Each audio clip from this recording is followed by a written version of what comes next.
কৃষ্ণমণি নাথ সৰকাৰীৰ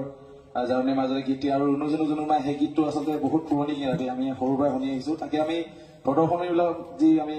বিহু কৰোঁ তাতে অকণমান এবাৰ উপস্থাপন কৰিবলৈ চেষ্টা কৰিছো কেইবাটাও তেনেধৰণৰ পুৰণা গীত মাতে গতিকে আপোনালোকে ভাল পাইছে আশীৰ্বাদ কৰিব যাতে এনেদৰে আগুৱাই যাব পাৰো আমাৰ শংকৰে গাইছে এই গীতটি আৰু ৰুণুজুনুমাই আমাৰ বলিং গোসাঁই গাইছে আৰু দুইজনকে মই দুটি গীত গাবলৈ অনুৰোধ জনাইছো